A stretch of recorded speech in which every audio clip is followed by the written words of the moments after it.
Alright guys, well, I'm back today with a full overview of the rifle-length Palmetto State Armory JAKL chambered in 300 Blackout. If you follow the channel, you'll know that I've reviewed both the 300 Blackout and 5.56 pistol version of the Palmetto State Armory JAKL, as well as the rifle-length 5.56. But out of the entire lineup, this by far is one of my favorites because of the wide variety of applications that this rifle can accomplish. Before we get too far into the specs, features, and overview of this rifle, I want to talk about the Palmetto State Armory JAKL lineup in general. It's a long stroke piston upper assembly with all of the buffer system completely enclosed into the upper itself rather than utilizing a buffer tube. That means all of the Palmetto State Armory JAKLs can fire with the stock folded because, again, the buffer system is in the upper. That long stroke piston upper also comes with adjustable gas blocks in every single setup, allowing you to tune your gas for both suppressed and unsuppressed in a wide variety of supersonic and subsonic ammo. Now, the PSA JAKL can be had in a wide variety of configurations, including the rifle and pistol we talked about earlier, complete setups, complete uppers, complete lowers, as well as build kits, so you can mix and match and pretty much do whatever you want, and that's what makes Palmetto State Armory great. They offer these in a wide variety of configurations. Where the JAKL really shines, in my opinion, is as a suppressor host, especially with the adjustable gas block that comes on all of the JAKL systems, as well as the different pin and weld options that PSA offers for their complete uppers and complete setups. This one in particular has the chemo muzzle device, but PSA is known for pinning and welding AAC 51 tooth, Surefire devices, and a ton of other muzzle devices, allowing you to just drop on that suppressor ready to go down at the range. Now, the other cool thing is that pin and weld also gives you the maximum capabilities out of your barrel, keeping it still a 16-inch overall barrel length. So this one features a 14.5-inch barrel, but with the pin and welded muzzle devices, it's 16 inches overall, making this a rifle, yet still optimizing it for length if you are using this for CQB applications or just lugging it up a deer stand and you don't want to get it caught on all the branches and twigs. It's just nice to have a shorter version, yet still maximizing the potential of the barrel. And this is going to be the same case for all of the JAKLs.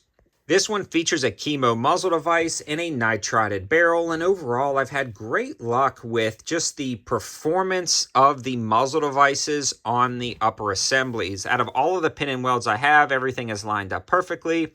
Nothing has come loose, nothing is walk loose. The rail systems are locked up rock solid, and this barrel itself is actually surrounded by this monolithic upper as well as rail system, which is pretty cool. Again, kind of lending to the ability to use this as a hunting device. And you may question that, but what I'm referring to is varmint hunting, something like hogs, coyotes, things like that at night. You can put IR aiming devices on here or thermal optics and clip-on thermals and really move things exactly where you want them. And the fact that this is all machined out of one solid piece allows you to put a standard scope and a clip-on up front without worrying about shifting zero on a moving rail system or flexing rail system.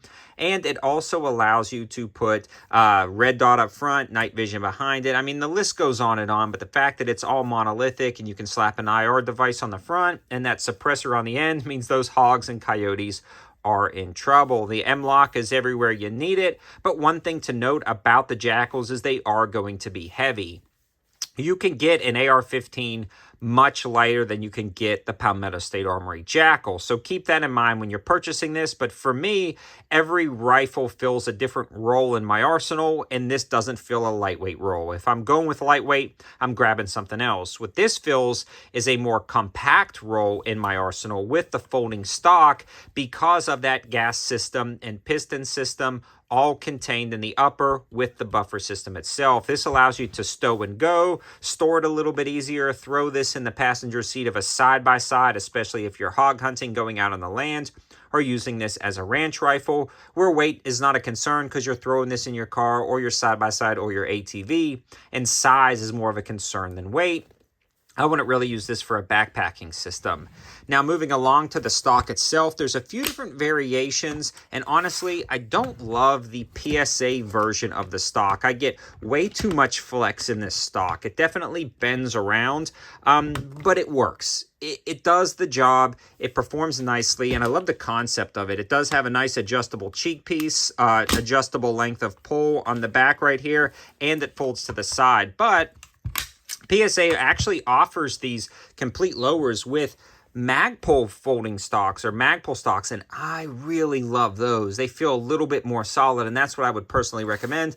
But these are not the worst in the world. Now, the lowers are going to be pretty much standard, like mil-spec lowers, mil-spec triggers, grips, trigger guards. You can swap those out with whatever, and this one's pretty good.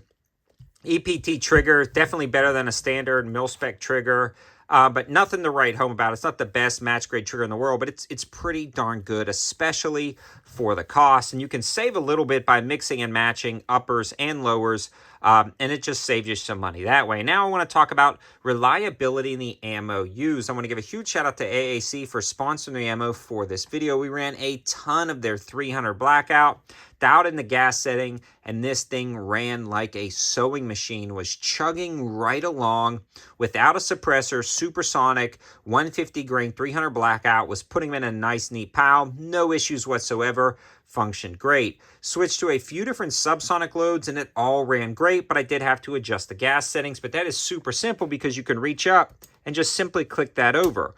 And it's got a lot of different notches in there, and a really nice instruction manual to explain everything that you need to adjust that gas setting. Now, once I got the gas setting adjusted correctly, it was chugging through subsonic ammo with a few different brands with no feed or function issues whatsoever. This was 100% functional down at the range when the gas system is set correctly. Now, when you do switch from subsonic to supersonic, you will have to adjust that gas system, but man, it was simple, it worked out great, and I had no issues down at the range. In summary, this is a great rifle, but understand what you're getting. You are spending more than you would on a traditional AR-15 because of the fact that everything is enclosed in the long stroke piston upper. You do get a lot of nice specs and features though, including those pin and well muzzle device options and folding stock options, allowing you to make this a compact maneuverable rifle. For me, if I wasn't running suppressors a lot, I think there may be better AR-15 options out there, but because you're running a can, because of that pin and wheel muzzle device, and because of the fact that this is so adjustable with that gas block and so easy to use and reliable with suppressor ammo, this is by far an amazing suppressor host. Also, if you just want something different than an AR-15 and you want the ability to stow and go and fire with a folding stock, this is going to give you something that an AR-15 cannot give you, because a lot of those law folding adapters and things like that cannot be fired once folded or only fired once when they're folded. So this one allows you to run through that entire mag, no issues whatsoever. 100% function with the AAC ammo. I'm really getting some round counts downrange with the 300 Blackout. I've got over 4,000 rounds of 5.56 downrange without a single failure, and I'm trying to move up my 300 Blackout round count, and this rifle really helped out because we ran a lot of rounds through it, both supersonic and subsonic. So let me know your thoughts in the comment section below. Do you like the JAKL? Have you run the JAKL? I'm a big fan, especially for me anyways, the 300 Blackout. That's where this platform really shines. It's a great ranch rifle, ATV rifle, and land rifle when you are kind of driving around in your farm truck. This is an awesome thing to have in the passenger seat to stow and go and take with you. Thanks for watching, guys. Have a good one.